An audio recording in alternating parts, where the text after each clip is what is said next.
हम भजन 94 और उसका 17 और 18 पद को आज पढ़ेंगे। यदि परमेश्वर यहोवा मेरा सहायक ना होता तो क्षण भर में मुझे चुपचाप होकर रहना पड़ता। जब मैंने कहा मेरा पांव फिसलने लगा है, तब ए यहोवा तेरी करुणा ने मुझे थाम लिया। आमेन।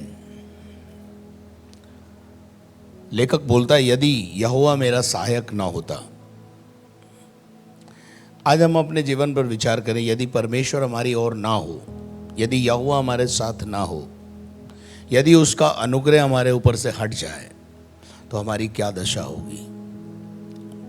लेकिन लेखक यहाँ बोलता है कि तेरी सहायता, यदि यहोवा तू मेरी सहायता के लिए ना उतरता तो मुझे क्षण भर में मुझे चुपचाप रहना पड़ता। मेरे पास बोलने के लिए कोई भी शब्द नहीं होते। आज भी मेरे अजीज़ों, जब हमारे जीवन पे दुख, संकट, परेशानियां, बीमारियां, नाना प्रकार की और कोई चीज़, प्रहार हमारे जीवन पे जब होता है तो लोग हमसे एक ही बात बोलते हैं, तुम्हारा परमेश्वर कहाँ है? उसने तुम्हें क्यों नहीं बचाया? वो कहाँ गया? तुम बीमार क्यों हो गए? हम बीमार इसलिए हो जाते हैं क्योंकि हम इंसान हैं।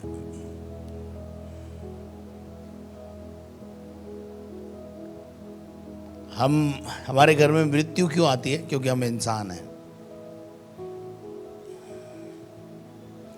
यीशु मसीह को ग्रहण कर लेने से या प्रभु यीशु के पास आ जाने से हम स्वर्गदूत नहीं हो जाते। दुख, तकलीफ, संकट, परेशानी, मुसीबत, हारी, बीमारी हर व्यक्ति पर आती है। यीशु मसीह ने क्या कहा? यूहन्ना 16:33 में क्या कहा?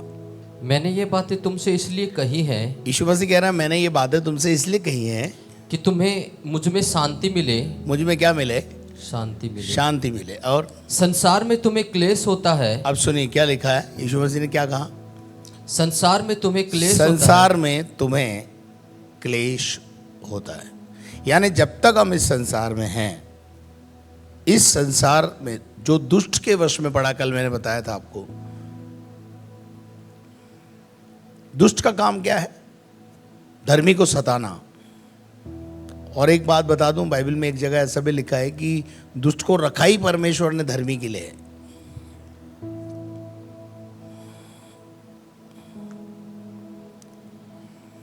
और जब तक रहेंगे दुष्ट, जब तक यीशु मसीह का दूसरा आगमन ना हो जाए।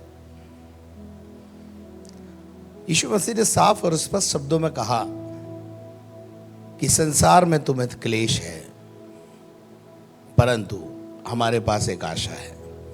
परंतु ढाढ़स बांधो। बीमारी कितनी भी बड़ी आए, संकट कितना भी बड़ा आए, परेशानियां कितनी भी बड़ी आए, उन परेशानियों से कह दो मेरे पास एक यहोवा है। हालेलुया। तू तो भाले और सांग लेकर आता है, मैं यहोवा के नाम से आता हूं और विजय आपको मिलेगी। वो कहता है ढाढ़स बांधो, मैंने संसार को जीत लिया है। मैं जीता हुआ हूं। मैंने सारी बीमारियों पर फतेह पाई है। अगर हमारे प्रभु ने सारी बीमारियों पर फतेह पाई है तो हम भी पाएंगे। बीमारी नहीं आएगी ऐसा कहीं नहीं लिखा है। एक बहुत अच्छी आयत मैं आपको बताता हूं, याकूब की पत्री 5 अध्याय और उसके 13 पद को पढ़े। यदि तुम में कोई दुखी है। यदि कोई तुम में दुखी है। यदि तुम में का क्या मतलब है?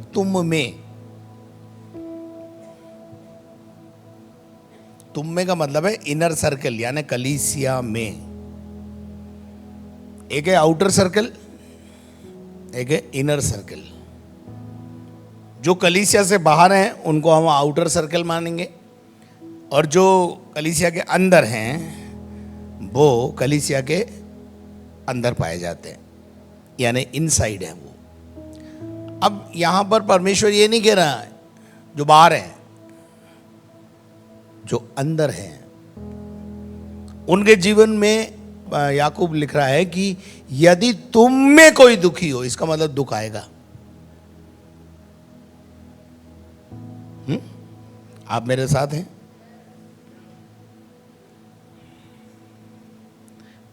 कई बार लोग गलत प्रचार करते हैं, यीशु मसीह को ग्रहण कर लो सारे दुख दूर हो जाएंगे और बढ़ जाएंगे। भाई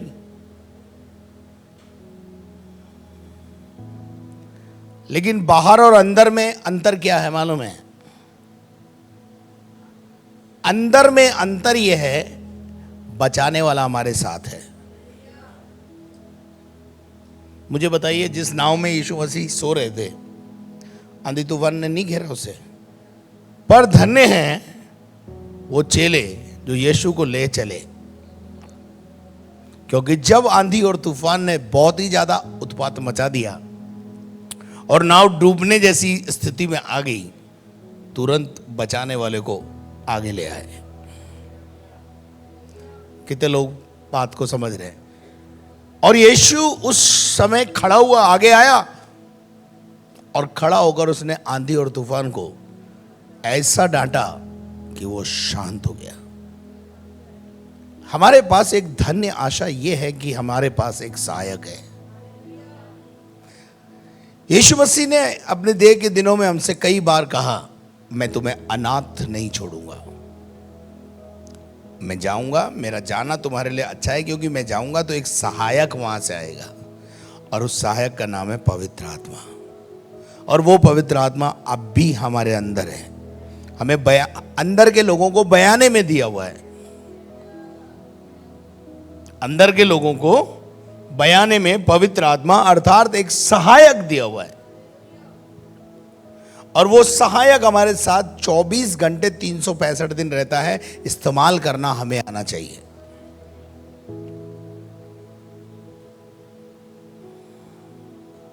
आपकी पत्नी को आप प्यार से रखोगे, जीवन भर आपके साथ रहेगी। गुस्सा करोगे तो गुस्सा ही रहेगा फिर साथ में। पत्नी को अगदन की वाटिका में परमेश्वर ने क्या कहा? आदम से परमेश्वर ने क्या कहा? मैं तुझे एक सहायक दूंगा। पवित्र आत्मा क्या के लिए क्या कहा? अब सहायक काय के लिए दिया है? दुख, मुसीबत, संकट, परेशानी में मदद करने के लिए। हमें अनाथ नहीं छोड़ा प्रभु ने। हमारे पास आशा है, मरने के बाद भी हमारे पास आशा है। हमको पता है हम कहां जाएंगे। तो यहां देखिए, मैं जो शब्द पकड़ा है वो है, यदि तुम में कोई दुखी हो। और आगे क्या लिखा है भाई? तो वह प्रार्थना करे। तो उसको क्या करना चाहिए? प्रार्थना करना चाहिए। हमारे पास एक हथियार है, हमारे पास एक अधिकार है कि हम अपने परमेश्वर को पुकारेंगे और वो उतर कर आकर हमारी सहायता करेगा। पढ़िए आगे क्या लिखा है? यदि आनंदित है, यदि आनंदित है तो वह स्तुति के भजन गाए। इसका मतलब आनंद भी आएगा। यदि हम में कोई बीमार है, आगे पढ़ देना। यदि तुम में कोई रोगी है। अब देखिए, तुम में कोई रोगी, अभी ये जो शब्द है ना तुम में, वहां कहीं नहीं लिखा कि तुम में रोग आएगा ही नहीं। तुम में यदि कोई बीमार है, रोगी है, इसका मतलब बीमारी आएगी। आने दो। हमारे पास एक डॉक्टर है, हमारे पास एक वैद्यों का वैद्य है, राजाओं का राजा है, चंगा करने वाला यहोवा परमेश्वर, जिसका नाम यहोवा राफा है, वो हमारे पास है। जिसके पास एक मेडिकल कार्ड हो, 15-20 लाख का इलाज कराने के लिए उसमें सुविधा हो, और कोई बीमारी आ गई, वो ज्यादा टेंशन करेगा या वो ज्यादा टेंशन करेगा जिसको पास कार्ड नहीं है? बोलो। जिसके पास कार्ड नहीं है ना, वो बहुत ज्यादा टेंशन में आ जाएगा। पर जिसके पास कार्ड है, उसके पास एक आशा है, चल कौन से अस्पताल में चलना है, कार्ड है मेरे पास। लेकिन वो कार्ड कब काम करता है मालूम है? वो कार्ड, सुनिए, उस कार्ड को इंश्योरेंस कराना पड़ता है और उसका एक पीरियड होता है, उस पीरियड के बाद वो एक्टिव होता है, राइट? आज इंश्योरेंस कराया, कल कैंसर का इलाज करा लो। इसलिए मैं आज आपसे कहना चाहता हूं, इन द फ्यूचर अगर एक बीमारी आपके पास आने वाली है या आएगी, तो आज यहोवा राफा के साथ एक इंश्योरेंस करा लो, तो आपको चिंता करने की जरूरत नहीं पड़ेगी। लेकिन जिसके पास कार्ड नहीं होता ना, मैं उनको, वो भी मेरे से मिलते हैं, जो कार्ड वाले होते हैं वो भी मेरे से मिलते हैं, तो मैं दोनों के चेहरे को देखता हूं, तो मुझे ये देखने को मिलता है कि वो ज़्यादा, उसके ज़्यादा लकीरें होती है जिसके पास कार्ड नहीं। पर मैं विश्वासियों आपसे कहना चाहता हूं, आपके पास एक ऐसा कार्ड है और उसमें जीत तय है। बीमारी चाहे कितनी भी बड़ी आए, कैंसर आए, एड्स नामक बीमारी आए, कोई सी भी बीमारी आए, हमारे पास एक आशा है, हमारा चंगा करने वाला यहोवा हमारी नाव में है। हमने इंश्योरेंस करा रखा है। हालेलुया। क्या आप मेरे साथ हैं? आपको बात समझ में आ रही? यदि तुम में कोई बीमार हो तो कलीसिया के प्राचीनों को बुलाए, तो उसको इलाज के लिए परमेश्वर का वचन कहता है, किसको बुलाओ? कलीसिया के प्राचीनों को बुलाओ, और कलीसिया के प्राचीन आकर और वे प्रभु के नाम से उस पर तेल मलकर उसके लिए प्रार्थना करें। हाँ, और विश्वास की प्रार्थना के द्वारा, और विश्वास की प्रार्थना के द्वारा रोगी बच जाएगा, रोगी बच जाएगा। और प्रभु उसे उठाकर खड़ा प्रभु करेगा, उसे क्या करेगा? उठाकर खड़ा करेगा।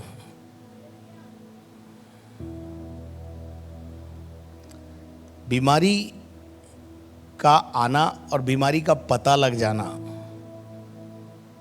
कई लोगों की प्रॉब्लम क्या है, उनको बीमारी पता ही नहीं चलती, और जिस समय पता चलती है उस समय तक बहुत देरी हो चुकी होती है। लेकिन हमारा परमेश्वर हमें अवेयरनेस सिखाता है। हालेलुया। तो क्षण भर में परमेश्वर हमारी सहायता के लिए उतर आता है। वो कहता है कि मुझे चुपचाप ना रहना पड़ेगा, वो मेरी सहायता करेगा। और उसमें क्या लिखा है? भजन 94 में वापस आएंगे, यदि यहोवा मेरा सहायक ना होता तो क्षण भर में मुझे चुपचाप होकर रहना पड़ता, मुझे लज्जित होना पड़ता, मुझे पीछे हटना पड़ता। लेकिन कौन है मेरे साथ? यहोवा मेरे साथ है। हालेलुया। अय्यूब के जीवन को देखिए, सब कुछ चला गया। बीवी क्या कह रही है? कहां है तेरा परमेश्वर?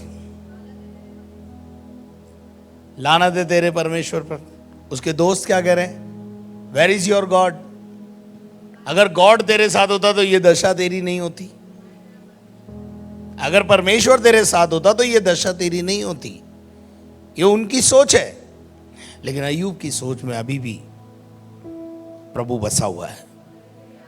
और अंत में जय किसकी हुई है बता दो? जो गया उसका कितना दुगना आया वापस? दुगना।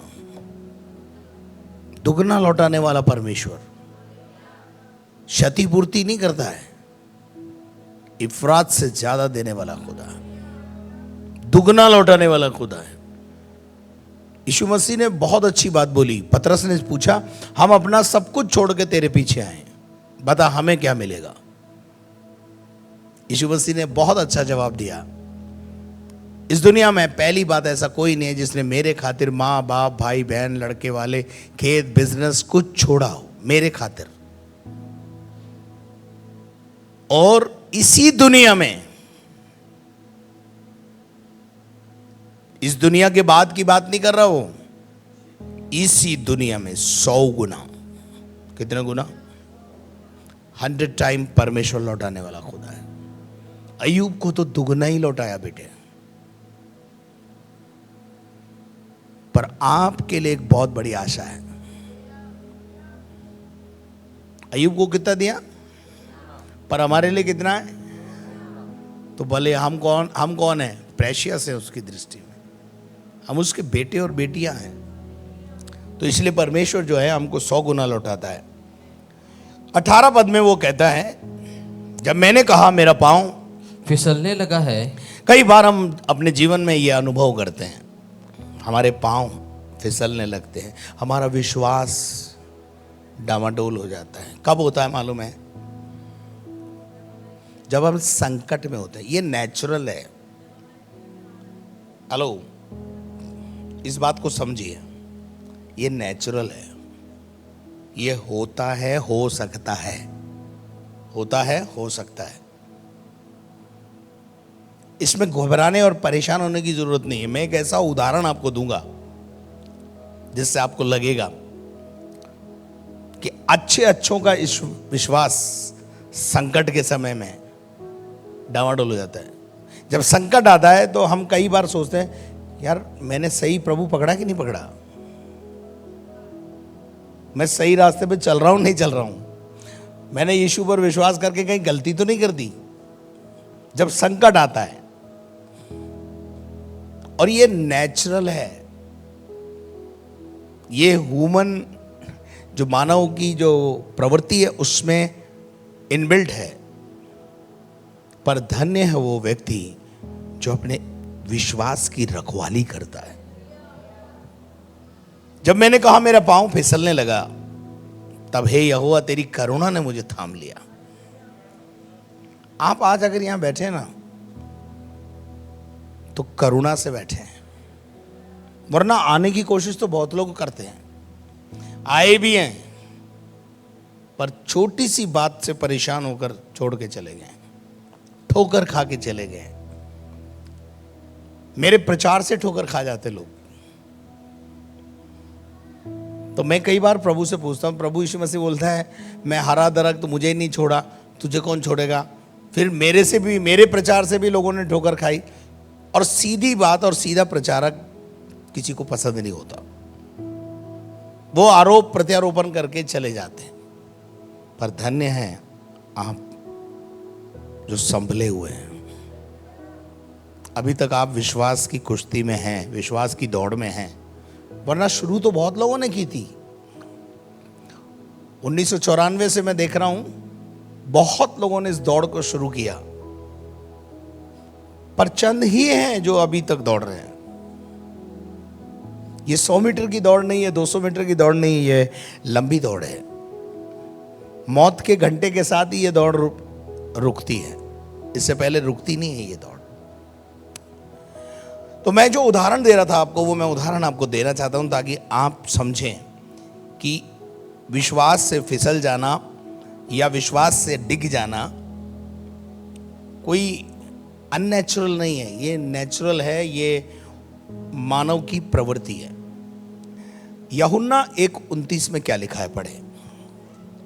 दूसरे दिन उसने यीशु को अपनी ओर आते देखकर कहा, दूसरे दिन यीशु मसीह को उसने अपनी ओर आते हुए देखकर कहा, देखो देखो ये परमेश्वर का मेमना है। ये कौन है? परमेश्वर का मेमना है। कौन है ये कहने वाला? जॉन द बैप्टिस्ट, यूहन्ना बपतिस्मा देने वाला।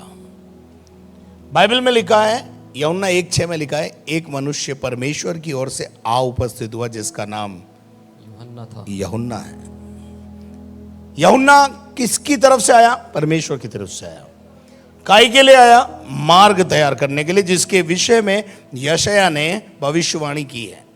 यशायाह 39 में अगर आप पढ़ेंगे तो आपको यीशु मसीह से आने से पहले एक व्यक्ति जंगल में पुकार रहा है, मार्ग को तैयार कर रहा है, मार्ग को सीधा कर रहा है। उसका नाम के विषय में वहाँ नहीं लिखा है, लेकिन उसके पुकारने वाले के लिए लिखा हुआ है कि पुकारने वाला पुकार रहा है, और वो पुकारने वाला जॉन द बैप्टिस्ट है। और वो जॉन द बैप्टिस्ट एक समय पैदा हो गया, और पैदा होने के बाद बड़ा हो गया। बड़ा होने के बाद यीशु मसीह को अपनी ओर आते हुए देखकर कह रहा है, देखो ये परमेश्वर का मेमना है ये परमेश्वर का वो मेमना है जो जगत का पाप उठा जो ले जाता है। जगत के पापों को उठा कर ले जाता है। मैं आपसे पूछना चाहता हूं, यहां पर यीशु मसीह को उन दिनों में कौन जानता था? No one. पर परिचय किसने कराया? आपको प्रभु में लाने वाला फटक सकता है, ध्यान रखना। तो जॉन द बैप्टिस्ट ने परिचय कराया कि देखो ये वो मेमना है जो जगत के पाप उठा के ले जाता है, अर्थात उसने परमेश्वर के पुत्र प्रभु यीशु मसीह का परिचय कराया। और उस परिचय कराने वाले को एक दिन सत्य के कारण जेल में डाल दिया। मैं बहुत संक्षिप्त में जा रहा हूं। सत्य के कारण जेल खाने में डाल दिया। पढ़िए मत्ती रचित सुसमाचार 11वां अध्याय, उसके पहले पद से पढ़ना शुरू करें। अब मैं आपको बता रहा हूं कि पांव का फिसल जाना, विश्वास से हट जाना नेचुरल है, लेकिन धन्य है जो बना हुआ है। पढ़ो। जब यीशु अपने 12 चेलों को आज्ञा दे चुका तो वह उनके नगरों में उपदेश और प्रचार करने को वहां से चला गया। वहां से चला गया। उसके बाद क्या हुआ? यूहन्ना ने बंदीगृह में, यूहन्ना जॉन द बैप्टिस्ट के बारे में लिखा हुआ है। यूहन्ना बपतिस्मा दाता कहाँ है? बंदीगृह में। बंदीगृह में है। बंदीगृह में कोई मर्डर कर दिया इसलिए नहीं है। राजा को एक सत्य बोल दिया। राजा को क्या सत्य बोल दिया? तुझे अपने भाई की बीवी को अपनी बीवी करके रखना उचित नहीं है, गलत काम कर रहा तू। व्यभिचार राजा को ऐसे बोलोगे वो आपको सहलाएगा। उसने उठाकर यूहन्ना बपतिस्मा देने वाले को क्या कर दिया? जेल खाने में डाल दिया। अब जब जेल खाने में डाल दिया तो क्या हुआ? बंदीगृह में मसीह के कामों का समाचार सुना और अपने चेलों को उससे ये पूछने भेजा, क्या आने वाला तू ही है? बस मैं आपसे पूछना चाहता हूं, ये कौन पूछ रहा है? John the Baptist. जब हम ट्रबल में होते हैं, परेशानियों में होते हैं, आंधियों से घिरे होते हैं, हारी बीमारी, संकट, परेशानियां हमारे जीवन में आती है, और वही समय फिसलने का समय होता है। मैं ये बात क्यों बता रहा हूं? वही समय फिसलने का समय होता है। वही समय विश्वास की कसौटी पर कसने का परमेश्वर काम कर रहा होता है, और उसी समय हम फिसल जाते हैं। जॉन द बैप्टिस्ट क्योंकि कहां है? कभी सपने में नहीं सोचा होगा उसने कि मुझे जेल होगी, और वो जेल में चला गया। जेल में जाने के बाद उसको शक हुआ।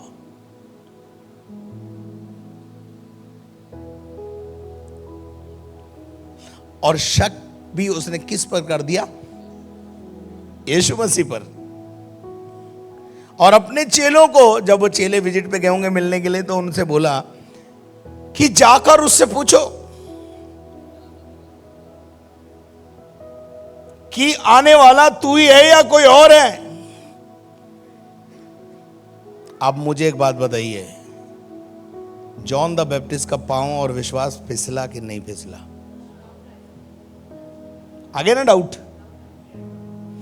तो जब बड़ा संकट, परेशानी हमारे जीवन पे आती है, हमको डाउट होता है,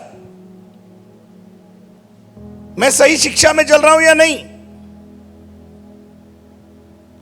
क्या सही शिक्षा में चलते हुए परेशानियां नहीं आएंगी? आएंगी।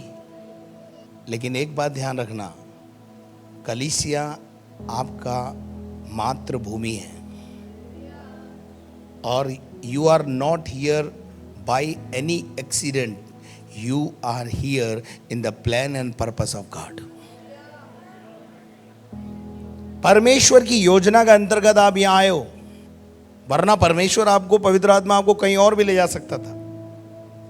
लेकिन प्रभु आपको यहां लाया कि इस कलीसिया का भाग बनकर परमेश्वर के राज्य का विस्तार करो। Try to understand, you are not here by any accident. कोई इंसिडेंट हो गया और आप यहां आ गए, ऐसा नहीं है। जॉन द बैप्टिस्ट जेल खाने के अंदर अपने विश्वास से डगमगा गया, और उसने पूछने के लिए भेज दिया कि आने वाला तू ही है। अब आप बताओ ऐसे में क्या करें? जिसने आपको सुसमाचार सुनाया, वही डगमगा गए। पर धन्य है आप, अब तक विश्वास की दौड़ में दौड़ रहे हैं। I want to encourage you. अब उनके लिए दुआ करो जिन्होंने आपको सुसमाचार सुनाया कि वो रास्ता भटक गए, खुदा उनको रास्ता दिखा के परमेश्वर अपने पास लेकर आए, और आप प्रभु में बने रहो। यीशु मसीह के पास जब चेले पूछने आए तो यीशु ने बड़ा बेहतरीन जवाब दिया, बड़ा बेहतरीन जवाब दिया। क्या जवाब दिया? देखिए, सच्चाई है या नहीं है इसका जवाब दो प्रकार से बताऊंगा मैं आपको। एक तो यीशु मसीह ने यहां दिया, पढ़िए क्या लिखा है। यीशु ने उन चेलों को उत्तर दिया, ये नहीं बोला बदतमीज, शर्म नहीं आती है, तू ही तो है जिसने मेरा परिचय कराया। Jesus never talk like this. आत्मिक लोगों का जवाब आत्मिक तरीके से होना चाहिए, कभी गुस्सा नहीं करना। जब लोग आपको बोले ना तेरा परमेश्वर कहां रहा, तो हमें अंदर से खींच आती है, गुस्सा आता है। खींचना नहीं है, गुस्सा नहीं करना है, जवाब देना। यीशु ने उत्तर दिया, यीशु ने बड़े प्यार से उनको उत्तर दिया, जो कुछ तुम सुनते हो, जो कुछ तुमने यहां देखा और देखते हो, और देखा और सुना, दो बातें, देखा और सुना। जो कुछ तुमने यहां देखा और तुमने सुना, वह सब जाकर यूहन्ना से कह दो। तुम देखो धरती पर क्या हो रहा है, तुम देखो धरती पर क्या हो रहा है, और जाकर यूहन्ना से कह दो। क्या कहा? कि अंधे देखते हैं। क्या बोला? क्या हो रहा है? अंधे देखते हैं, अंधे देख रहे हैं, और लंगड़े चलते फिरते हैं।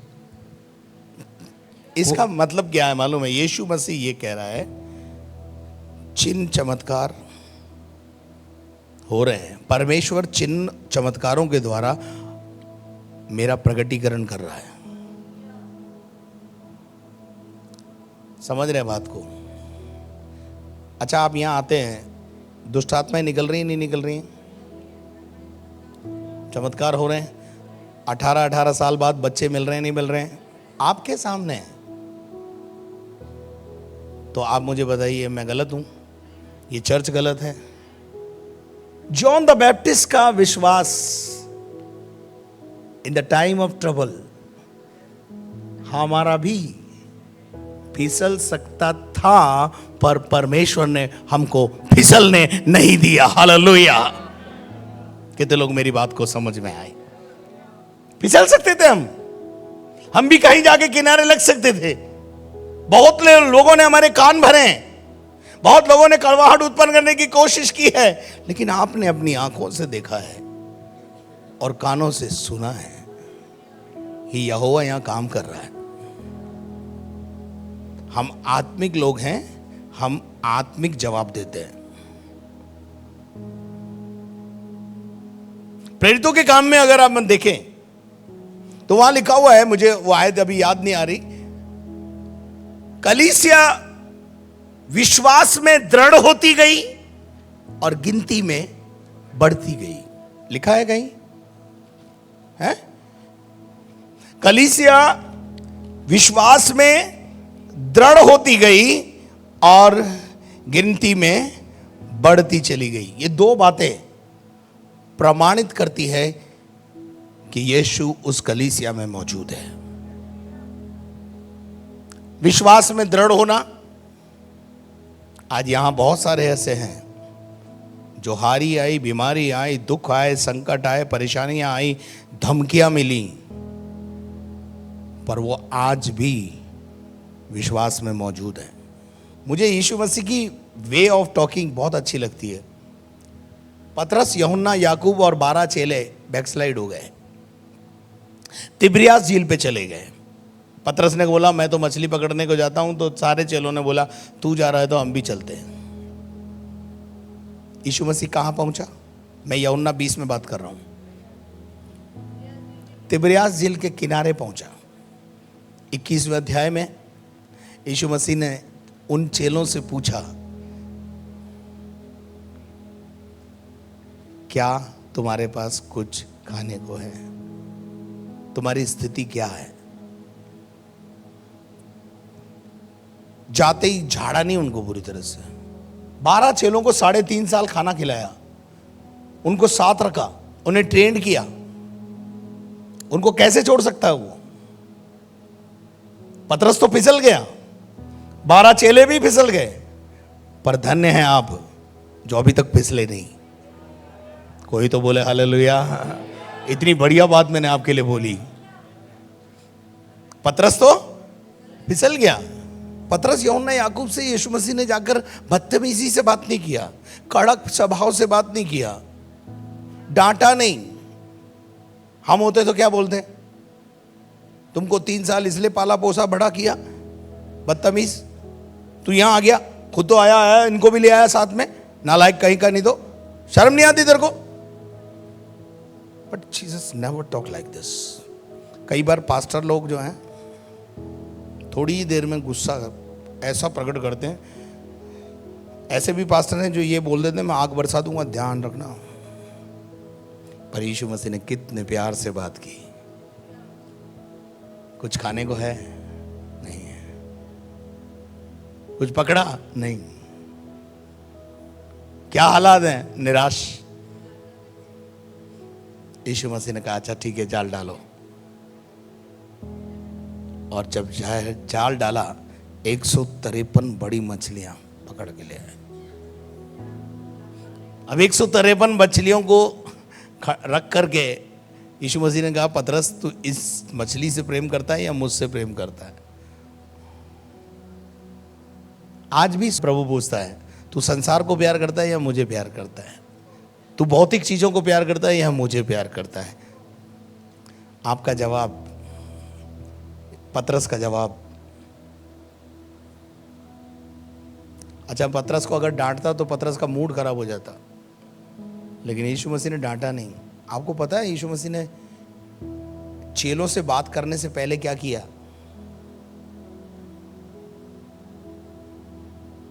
चेलों के लिए फूड बनाया, चेलों के लिए खाना बनाया। और खाना बनाने के बाद, क्योंकि यीशु को पता था ये भूखे हैं, पहले उनके लिए भोजन तैयार किया, उसके बाद उनको बुलाया। और शायद भोजन कराने के बाद ही आगे की बातें करी होगी, क्योंकि वो भूखे थे। यीशु हमारी नीड को जानता है। यीशु का बात करने का तरीका मनुष्य से बिल्कुल भिन्न है। यीशु ने जॉन द बैप्टिस्ट को भी ये नहीं बोला बदतमीज, ऐसी बातें करता है, विश्वास डामाडोल हो गया तेरा। वो नेचुरल है। क्या है? हेलो, नेचुरल है। पर प्रभु का धन्यवाद देता हूं कि वो मेरे पांव को फिसलने नहीं देगा। अपनी करुणा से मेरे पांव को स्थिर करेगा।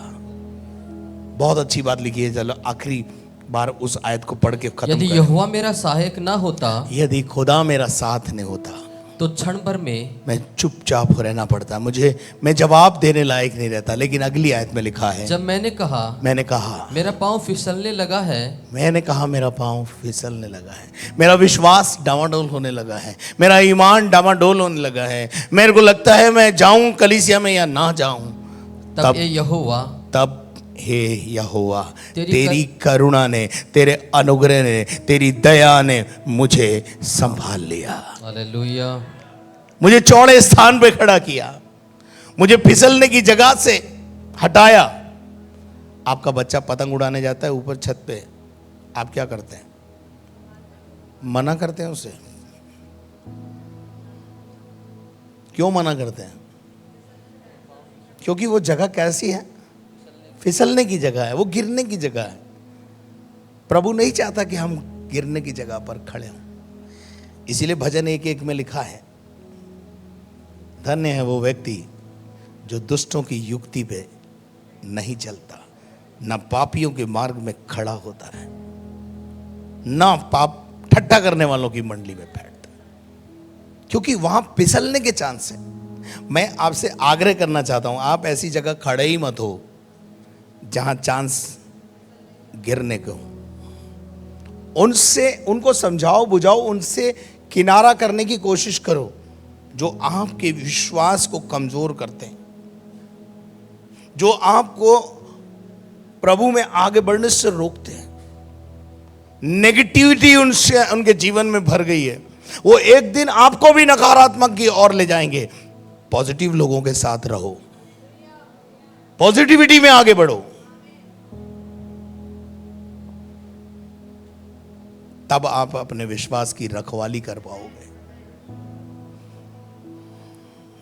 आप पूरी बाइबल में देखें, मैं कल रात मेरी मम्मी से बात कर रहा था और मेरी मम्मी और मैं दोनों वचन से बात कर रहे थे और कह रही थी मम्मी कि मैंने बहुत सारे राजाओं की किताब पढ़ी, इतिहास में पढ़ा, ये सब राजाओं को हो क्या जाता है।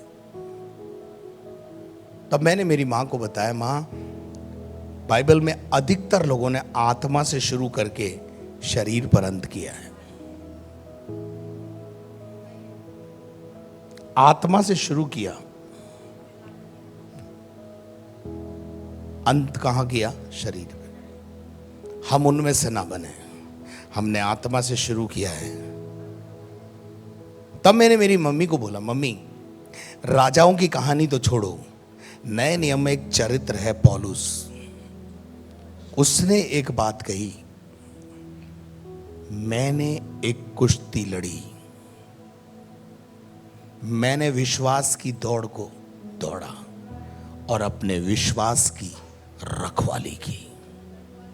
जो दौड़ मैंने शुरू की, आत्मा से शुरू की और आत्मा में अंत की। Saint Paul is a idol, a model for us. उसने आत्मा से शुरू किया, आत्मा बंद किया। आपसे भी मेरी गुजारिश है, हमने आत्मा से शुरू किया है, हम शरीर पर अंत नहीं करेंगे, हमारे पांव को वो फिसलने नहीं देगा। Hallelujah, praise the lord. Mount Carmel Ajmer YouTube channel जिन लोगों ने सब्सक्राइब नहीं किया हुआ है, मेहरबानी से इसे सब्सक्राइब करें, बेल आइकन की घंटी दबाएं। नंबर 2, यदि आप चाहते हैं कि आध्यात्मिक जीवन में आप आगे बढ़ें, सूचनार्थ में आपको बताना चाहता हूं, रोज सुबह 9 बजे से 10 बजे तक मॉर्निंग में डिवोशन होता है और मॉर्निंग डिवोशन के अंदर आप हमारे साथ शिरकत हासिल कर सकते हैं और दिन की शुरुआत आराधना, प्रार्थना और वचन के साथ कर सकते हैं। और इस प्रकार से 1 से सवा घंटा आप प्रभु की उपस्थिति में प्रतिदिन बैठ सकते हैं, वो भी लाइव। जब चलेगा तो आप उसका लाभ उठा सकते हैं, इसलिए आपको चैनल को सब्सक्राइब करना पड़ेगा। जैसा आप सबको विदित है कि इन दिनों में कलीसियाएं बंद हैं, छोटी कलीसियाएं और छोटे पास्टर्स जो कलीसियाएं चलाते थे उनकी घरेलू कलीसियाएं भी बंद है और बड़ी बड़ी कलीसियाओं को भी बंद करके रखा हुआ है, क्योंकि राजस्थान में इस प्रकार का जो कानून बनाया है, पूरे भारत के अंदर कई राज्यों में इस प्रकार का कानून है, उसको ध्यान में रखते हुए कई ऐसे कदम उठाए गए हैं जिससे पास्टर्स की आमदनी पर भी असर आया है, आर्थिक तौर से भी पास्टर्स परेशान हैं।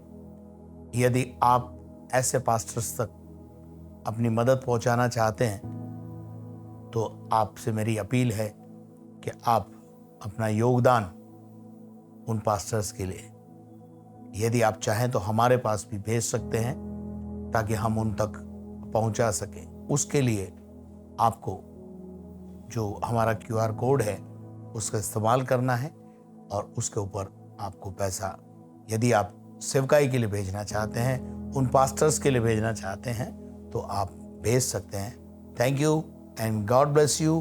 प्रभु आपको आशीष दे। आप हमारी मिनिस्ट्री के लिए रोज प्रार्थना करते रहें और प्रार्थना में हमें उठाए रखें ताकि हम परमेश्वर की ताकत पाके खड़े रह सकें। धन्यवाद।